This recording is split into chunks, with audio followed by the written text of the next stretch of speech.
Danes smo na pogovor povabili dr. Tatjano Rožič, ki je socialna delavka, terapevtka, supervizorka in svetovalka na informacijskem in svetovalnem programu za žrtve nasilja, ki ga sofinancira Ministrstvo za socialne zadeve. Pozdravljeni. Lep pozdrav. Kaj vse je nasilje v odnosih?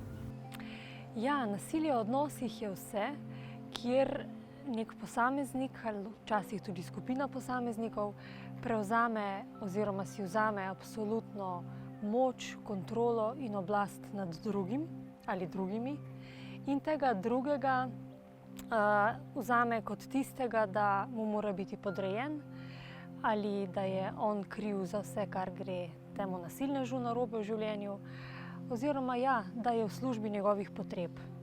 Zdaj, ko govorimo o nasilju, najlažje ali pa najhitreje prepoznamo fizično nasilje. Mislim pa, da moramo biti pozorni tudi na druge, bolj skrite oblike nasilja, kot so na primer psihično nasilje, kjer govorimo o izsiljevanju, manipuliranju, grožnjam, pritiskom. Potem poznamo spolno nasilje, ekonomsko nasilje, ko se žrtvi onemogoči dostop do dobrin. Potem je nasilje tudi prepoved svobodnega mišljenja, izražanja, gibanja, druženja. Nasilnež je v tej drži vedno tisti, ki je odgovoren za svoje vedenje in je treba poudariti, da žrtev nikoli ni kriva, ko se včasih čuti krivo, niti dolžna in še najmanj odgovorna za nasilneževo vedenje. Kako se pa lahko zavarujemo pred nasilnežem? Zdaj, dobro je, da si človek dovoli toliko stika s sabo, da prepozna, da mu ni prijetno, da ene stvari, ki jih vse čuti, mu ni treba zdržati ali pa potrpeti ali pa razumeti ali pa počakati. Vedno je kompas noter, ga imamo noter v sebi. In ko nam nekaj ni v redu, rečemo ne hvala ali pa jaz se ne bi družila več s tabo. To se mi zdi ključno, da imamo toliko stika s sabo, da začutimo, v katerih odnosih nam ni v redu. Kaj pa pri spolnem nasilju? Kako prepoznamo? Ja, spolnost je področje, kjer je človek še prav posebej ranljiv in krhek. In nasilje ima tudi v spolnosti zelo podoben obraz, kot smo ga opisali prej. Se pravi, nasilnež si vzame žrtev izključno za svoje potrebe in mu ni pomembno to, kar doživlja ona.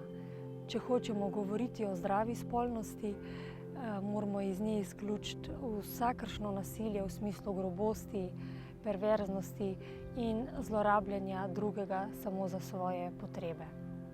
Kaj pa mora žrtev ugotoviti, oziroma kaj je tisti ključen trenutek, da se odloči, da odide iz nasilnega odnosa? Pot izhoda iz nasilnega odnosa je lahko včasih tudi zelo dolga.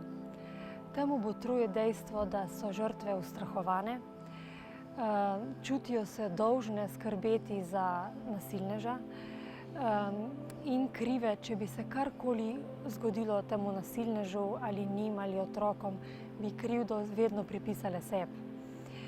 Seveda v takih okoliščinah je težko žrtvi videti eno širšo sliko ali pa poiskati pomoč, začeti zaupati.